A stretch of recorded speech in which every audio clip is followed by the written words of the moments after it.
Hello everyone, market analysis ನೋಡೋದಾದ್ರೆ ಇವತ್ತಿಂದು Nifty 50 one day time frame ಅಲ್ಲಿ ಚಾರ್ಟ್ ಅನ್ನು ಓಪನ್ ಮಾಡಿರುವಂತದ್ದು. ಇಲ್ಲಿ ಪ್ರೈಸ್ ಅನ್ನೋದು ನಮಗೆ ಬುಲ್ಲಿಶ್ ಮೂವ್ಮೆಂಟ್ ತೋರಿಸ್ತಾ ಇದೆ. ಇಲ್ಲಿ ಆರ್ ಎಸ್ ಅನ್ನೋದು 60ಗೆ ಒಂದು ರೆಸಿಸ್ಟೆನ್ಸ್ ಅನ್ನ ತಗೊಳ್ತಾ ಇರೋ ತರ ಕಾಣಿಸ್ತಾ ಇದೆ.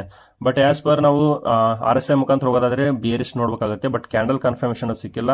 ಆ ಜೊತೆಗೆ ಡೌನ್ ಟ್ರೆಂಡ್ ಒಂದು ಫಿಬ್ ರಿಟ್ರೇಸ್ಮೆಂಟ್ ಯೂಸ್ ಮಾಡಿದ್ರೆ 0.618 ಲೆವೆಲ್ ಕೂಡ ಕ್ರಾಸ್ ಔಟ್ ಮಾಡಿದೆ. ಅಂದ್ರೆ ಇಲ್ಲಿ ಪ್ರಾಪರ್ ಆಗಿ ಬುಲ್ಲಿಶ್ ಮೂವ್ಮೆಂಟ್ ಅನ್ನ ಶೋ ಅಪ್ ಆಗ್ತಾ ಇದೆ ನಿಫ್ಟಿ ಚಾರ್ಟ್ ಅಲ್ಲಿ. ಬಟ್ ಆರ್ ಎಸ್ ಐ ನಮಗೆ ರೆಸಿಸ್ಟೆನ್ಸ್ ತಗೊಳ್ತಾ ಕಾಣ್ತಾ ಇದೆ. ಅಂಡ್ ಇಲ್ಲಿ ಇನ್ಸೈಡ್ ಕ್ಯಾಂಡಲ್ ಕೂಡ ಫಾರ್ಮೇಶನ್ ಆಗಿದೆ. ಇಲ್ಲಿ ಸೈಡ್ ವೇಸ್ ಆಗುವಂತ ಚಾನ್ಸ್ ತುಂಬಾ ಇರುತ್ತೆ. And more over previous day high breakout ಆಯ್ತು ಅಂತಾರೆ ನಾವು ಇಲ್ಲೊಂದು ಪ್ಲಾನ್ ಅಂತ ಮಾಡ್ಕೊಳ್ಬಹುದು. ಸೊ ಬೆಟರ್ ಇವತ್ತು ನಮಗೆ ಕಾಣ್ಲಿಕ್ಕೆ ಸಿಗ್ತಾ ಇರುವಂತದ್ದು ನಿಫ್ಟಿ ಬ್ಯಾಂಕ್ ಅಲ್ಲಿ, ಯಾಕಂದ್ರೆ ವ್ಯೂ ಬಂದ್ಬಿಟ್ಟು ಅಪ್ಸೈಡ್ ಇರೋದ್ರಿಂದ ಯು ಕ್ಯಾನ್ ಸಿಯರ್ ಪ್ರೀವಿಯಸ್ ಸ್ವಿಂಗ್ ಹೈಗಳನ್ನು ಕೂಡ ಇಲ್ಲಿ ಬ್ರೇಕ್ಔಟ್ ಮಾಡ್ತಾ ಹೋಗ್ತಾ ಇದೆ. ಅಂದ್ರೆ ಹೈಯರ್ ಹೈಗಳನ್ನ ಫಾರ್ಮೇಶನ್ ಮಾಡ್ತಾ ಇದೆ. ಅಂಡ್ ಇಲ್ಲಿ ಆರ್ ಎಸ್ ಐ ಕೂಡ 60 ಎಬೋ ಕಾಣ್ತಾ ಇರುವಂತದ್ದು. ಅಂದ್ರೆ ಗುಡ್ ಬುಲ್ಲಿಶ್ ಮೂವ್ಮೆಂಟ್ ನಾವು ಇಲ್ಲಿ ಕ್ಯಾಪ್ಚರ್ ಮಾಡ್ಕೊಳ್ಬಹುದು. So one hour time frame ಅಲ್ಲಿ ನಾವು ನೋಡೋದಾದ್ರೆ ನಮಗೆ ಕ್ಲಿಯರ್ ಆಗಿ ಲೆವೆಲ್ಸ್ ಗಳಂತೂ ಸಿಗ್ತಾ ಇರ್ತವೆ.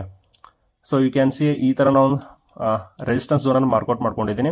ಇಫ್ ಇಟ್ ಇನ್ ಕೇಸ್ ಇದು ಬ್ರೇಕ್ಔಟ್ ಆಗಿ ರೀಟೆಸ್ಟ್ ಕನ್ಫರ್ಮೇಶನ್ ಆದ್ರೆ ಮಾತ್ರ ನಾನು ಅಪ್ ಸೈಡ್ ಹೋಗ್ತಾ ಇರುವಂತದ್ದು. ಅಂಡ್ ಈ ಒಂದು ಲೆವೆಲ್ ಅಲ್ಲಿ market more over sideways ಇರುತ್ತೆ. ಅಂಡ್ ಸೊ ಡೌನ್ ಸೈಡ್ ಅಲ್ಲಿ ನಮಗೆ ಈ ಒಂದು ಲೆವೆಲ್ ವರೆಗೂ ನಾವು ಟಾರ್ಗೆಟ್ ಅನ್ನ ಕಾಣಬಹುದು. ಸೊ ಇಲ್ಲಿ ಇಷ್ಟೊಂದು ಗ್ಯಾಪ್ ಅಂತ ಇದೆ, ಇಲ್ಲಿ ಡೌನ್ ಸೈಡ್ ಅಲ್ಲಿ ನೋಡಬಹುದು. ಬಟ್ ಮ್ಯಾಕ್ಸಿಮಮ್ ಏನಂತಂದ್ರೆ ಅಪ್ ಸೈಡ್ ವ್ಯೂ ಇರೋದ್ರಿಂದ ಮಾರ್ಕೆಟ್ ಏನ್ ಮಾಡುತ್ತೆ ಅಂದ್ರೆ ಇಲ್ಲಿಂದ ಸ್ವಲ್ಪ ಡೌನ್ ಸೈಡ್ ಬಂದ್ಬಿಟ್ಟು ಇಲ್ಲಿ ಲಿಕ್ವಿಡ್ ಗ್ರಾಬ್ ಮಾಡ್ಕೊಂಡು ಮೇಲ್ಗಡೆ ಹೋಗುವಂತ ಚಾನ್ಸ್ ತುಂಬಾ ಇರುತ್ತೆ. ಸೊ ಹೋಪ್ ಇಲ್ಲಿ ಪ್ಲಾನ್ ಮಾಡ್ಕೊಳ್ಳೋಕ್ಕಿಂತ ಅಪ್ ಸೈಡ್ ಅಲ್ಲಿ ಪ್ಲಾನಿಂಗ್ ಅಂತ ಇಟ್ಕೊಳ್ಳಿ.